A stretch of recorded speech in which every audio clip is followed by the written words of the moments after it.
So what is this? This is a mastering console. Does anybody see that there's a major difference between this console and a mixing console? Anybody want to throw out an answer as to what the biggest difference is that you don't see here that you would see in a mixing room? What do you think, Sonny? There's no mixer. Yeah. No faders. That's the biggest thing. That's the first thing that people usually notice when they walk into a mastering room. Is the first thing is that there's no faders. It is all about me listening right here. I have, let's see if we can kind of move this around a little bit. The phone's ringing, of course. There's also, see if we can show you, I also have a massive pair of speakers. This room is tuned for me to work in. Oh, there goes Dee. She's holding the camera here. This room is tuned for me to work in. They say hi to you. Just me to work in here. This is the only room I work in. Jessica Thompson is another mastering engineer. She works out of this studio as well sometimes. But really, it's about what I want to sit right here. The speakers are tuned pretty much to within a millimeter, and we are. What are the monitors? Oh, good question. So this is a set of Meyer. They're called the Blue Horns, and that's what I'm working on right now. You probably, if you've looked into my background at all, I'm usually on this company called Focal. But I think probably, I've been noticing that I need a sub in my system, and especially since I moved to this new room about a year ago.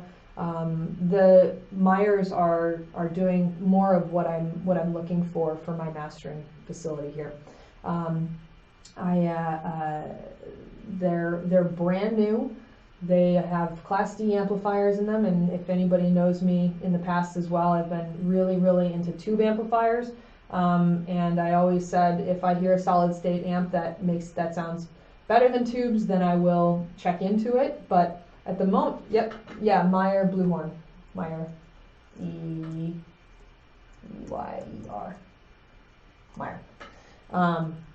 At the moment, this is what I'm working on, and I'm really enjoying them. So you guys will hear what's coming out of my mastering console. You won't hear what's in the room, oh, good question. Do you want me to talk about the room for a little bit, or do you want me to talk about the console? Which would you guys like first? Okay, I'll talk about the room first. So the room. All right, let's show. You can see the room here a lot. Both. Okay, we'll start with the room.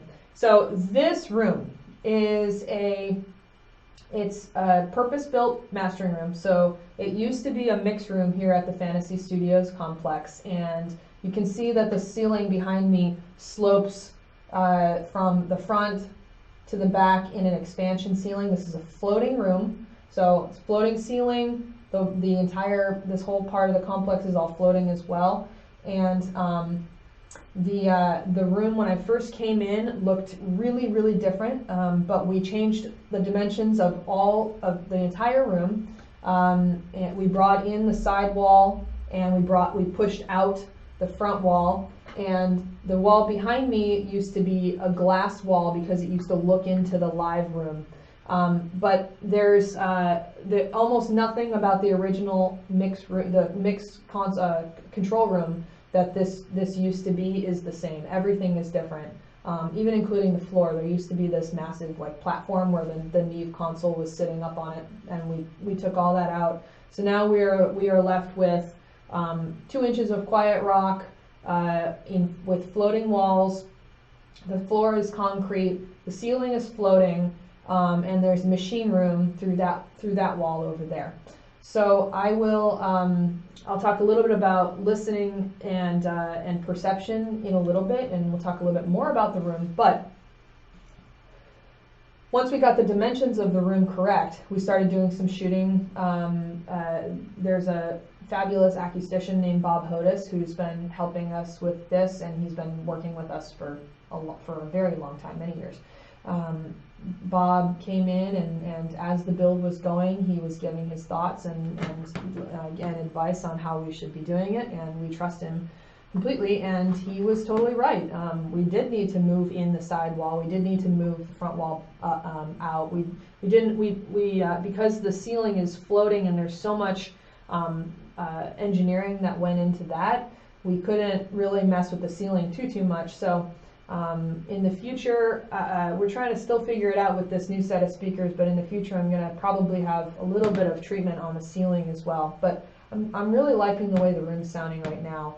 In addition to the construction that we did, there's also some absorption and diffusion and a little bit of reflection all the way around. So there's here, let's see if we can see it on this side here. I'll go to this one.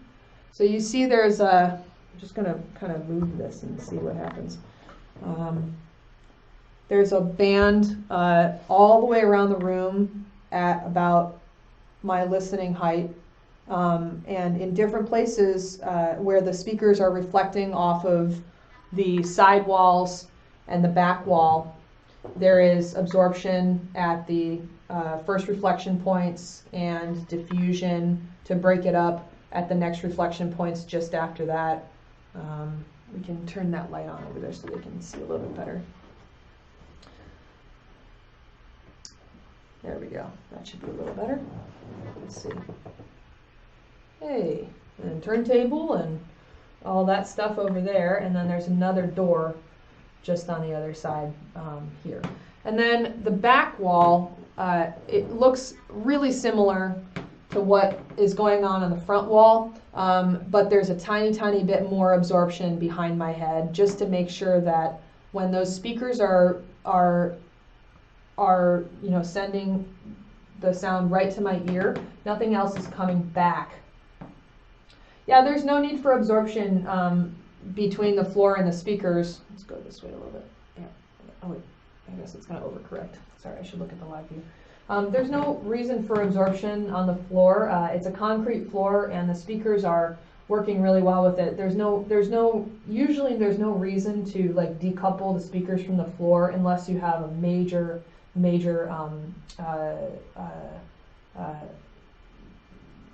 like vibration problem with the floor.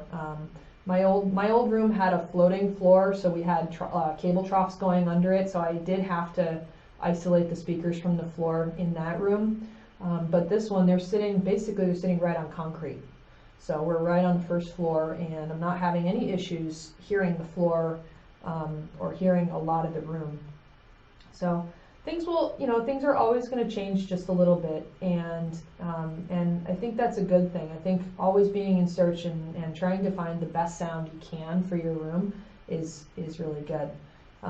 You'll note, I wanted to ask one other thing, see if there was anybody that noticed one other thing that was different between walking into a mix room and walking into a professional mastering room. Does anybody have any other thoughts about that? How about the number of pairs of speakers that you see here?